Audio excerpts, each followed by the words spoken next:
Il y a des éléments essentiels qu'il faut respecter. En tant que chef d'entreprise, en tant que responsable d'entreprise, sur plusieurs années, j'ai eu à acquérir plusieurs expériences sur comment je peux développer mon entreprise de façon stratégique.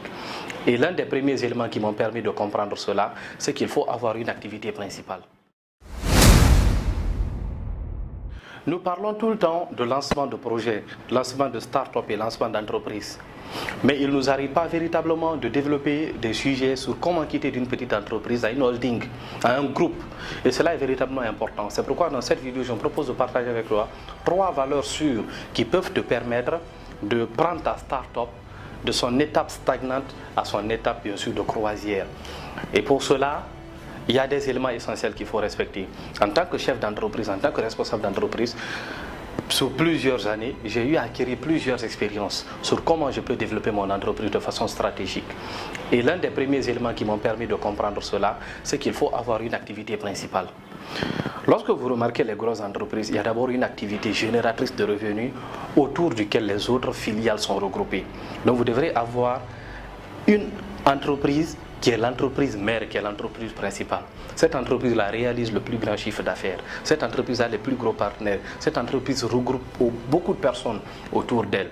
Et cette entreprise-là qui a la possibilité de pouvoir donc délibérer quelques éléments essentiels tels que finance, tels que équipe, tels que partenaires, à d'autres sections d'activité. Donc c'est pourquoi il est très important pour vous, lorsque vous êtes en train de lancer votre entreprise, de sélectionner une activité principale. Votre activité principale doit être ce que vous maîtrisez. Votre activité principale doit être l'un des premiers business que vous avez implémenté. Le business qui est le plus connu, le business qui est le plus rentable, c'est qui doit être votre première activité. Maintenant ensuite, qu'est-ce que vous faites ? Vous créez d'autres activités annexes à côté, qui seront des futures filiales de cette première activité. Et de cela, vous allez commencer à y injecter de l'argent afin de construire votre groupe. Donc c'est le tout premier élément. Quelle est votre activité principale ? C'est ensuite de cela que vous commencez à développer d'autres activités annexes. Mais l'erreur que beaucoup de personnes font, c'est quoi ? C'est de commencer tout de suite à développer plusieurs filiales sans avoir une activité centrale. Et ça risque de jouer beaucoup. C'est pourquoi lorsque vous commencez la première année, il faut éviter cela. Vous devrez avoir d'abord une toute première activité sur quoi tout le monde est concentré que vous développez. Maintenant, 2 ans, 3 ans, 4 ans, vous pourrez commencer à créer des activités annexes autour afin de consolider un chiffre d'affaires vrai. Et en deuxième position, qu'est-ce qu'il faut faire ? Il faut penser à la diversification financière. C'est très important dans une entreprise. Lorsque vous avez par exemple 5 filiales qui produisent de l'argent, c'est beaucoup plus rentable que lorsque vous avez une seule filiale qui rapporte de l'argent.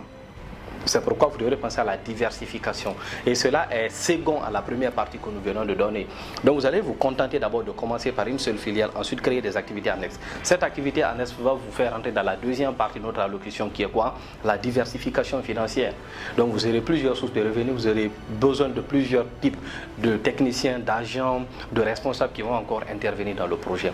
Et en troisième position, élément le plus important pour le développement d'une véritable entreprise, c'est votre Dream Team, l'équipe. Quelles sont les personnes qui travaillent dans votre équipe? Quelle est votre relation avec ces personnes-là? Quelles sont les valeurs que vous entretenez avec les membres de votre équipe? Quelle est l'inclusion que vous aviez mis en eux? Quel est le niveau d'incubation que ces personnes-là ont vis-à-vis de vous? C'est ce qui peut vous permettre de pouvoir construire votre patrimoine économique. Les meilleures entreprises ont commencé avec une équipe et ont terminé avec cette même équipe-là. C'est ce que vous devrez comprendre. Donc si vous avez une équipe aujourd'hui, que vous changez demain, vous changez de après-demain, vous ne pouvez pas évoluer. Il faudrait que vous ayez une Dream Team qui construit la vision, qui ne travaille pas pour l'argent, qui se dit qu'on a une entreprise, on a une holding à fonder, on a une très grande multinationale à construire. Donc pour cela, nous devrons nous baser sur la vision, sur l'ambition de notre leader et on fonctionne à travers cela. Facebook a commencé bien sûr avec un groupe d'amis. Apple a commencé avec un groupe d'amis. Google a commencé avec un groupe d'amis. N'importe quelle grande entreprise aujourd'hui a commencé avec un groupe d'amis qui ont décidé de s'associer. Et aujourd'hui sont devenus multinationales en ayant des milliers et des milliers de personnes qui travaillent pour eux. Donc c'est ce que vous devrez également considérer lorsque vous voulez développer votre entreprise. Donc pour récapituler rapidement, en première position, qu'est-ce que vous devrez faire? Vous devrez d'abord avoir une activité principale qui produit énormément d'argent afin de soutenir les autres activités. En deuxième position, il faut diversifier les fonds, investir dans plusieurs activités qui permettent de consolider les actions du groupe.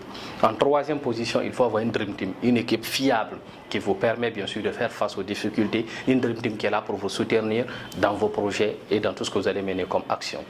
N'hésitez pas de laisser un like et on se retrouve pour une prochaine vidéo.